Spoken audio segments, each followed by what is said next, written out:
ہمارے معاشرے میں ایک بیماری ہے جسے ہم مرگی کے دورے کہا جاتا ہے۔ یہ بیماری جس شخص کو لاحق ہوتی ہے اس کے منہ سے کبھی جھاگ آتی ہے، ہاتھ اس کے مڑ جاتے ہیں، بسا اوقات پاؤں بھی مڑ جاتے ہیں اور جسم سختی کی طرف سخت ہو جاتا ہے۔ اسی طریقے سے اگر چل رہا ہے تو چلتے چلتے گر جاتا ہے۔ تو ایک اس کے طریقہ علاج جو ہے مختلف ہے۔ پہلا طریقہ علاج یہ ہے کہ اگر کسی کو مرگی کا دورہ پڑ گیا ہے، قریب میں کھڑا ہوا شخص جو ہے منزل پڑھنا شروع کر دے تو انشاءاللہ دورے کے اندر کمی آئے گی، اور پڑھ کر پانی پہ دم کرے، دم شدہ پانی اس پر اس کے چھینٹے مارے تو مرگی کا دورہ ختم ہو جائے گا۔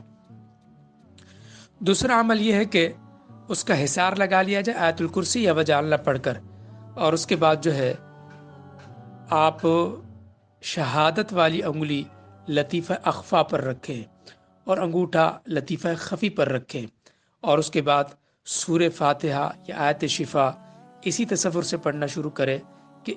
اس کا جو مرگی کا دورہ ہے وہ ختم ہو جائے اور یہ بہتری کی طرف آ جائے، تو انشاءاللہ بہتری کی طرف آ جائے گا۔ اور تیسرا عمل یہ ہے کہ لطیفہ نفس پر، نفس سے جو سلسلہ سہروردیہ کے اندر لطیفہ نفس ہے اس پر ہاتھ رکھیں اور سورہ فاتحہ یا چہل کاف اسی تصور سے پڑھیں کہ اس کا مرگی کا دورہ ختم ہو جائے اور یہ بہتری کی طرف آ جائے، تو انشاءاللہ بہتری کی طرف آ جائے گا۔ اور جب یہ بہتری کی طرف آ جائے تو اس کو پھر آپ اذکار پڑھنے کے لیے جو علاج کا پرچہ ہے وہ دے دیں، انشاءاللہ مرگی کے دورے ختم ہو جائیں گے۔ یاد رہے مرگی کے دورے دو قسم کے ہوتے ہیں، ایک مرگی کا دورہ جنات کی وجہ سے پیدا ہوتا ہے اور دوسرا مرگی کا دورہ جسمانی امراض کی وجہ سے پیدا ہوتا ہے۔ یہ جو ہم نے آپ کو اعمال بتلائے، آپ جس مقصد کے لیے پڑھیں گے، انشاءاللہ کوئی بھی مرگی کا دورہ ہے جنات کی وجہ سے پیدا ہوا ہو یا جو ہے اس کو جسمانی بیماری کی وجہ سے پیدا ہوا ہو، تو یہ پڑھ کر آپ اس پہ دم کریں، بہتر ہو جائے گا۔ ایک اور عمل بھی ہے سورہ واقعہ۔ اگر کسی پر مرگی کا دورہ پڑ جائے تو قریب میں کھڑا ہوا شخص سورہ واقعہ بآواز بلند پڑھنا شروع کر دے، مرگی کا دورہ ختم ہو جائے گا اور مریض بہتری کی طرف آ جائے گا۔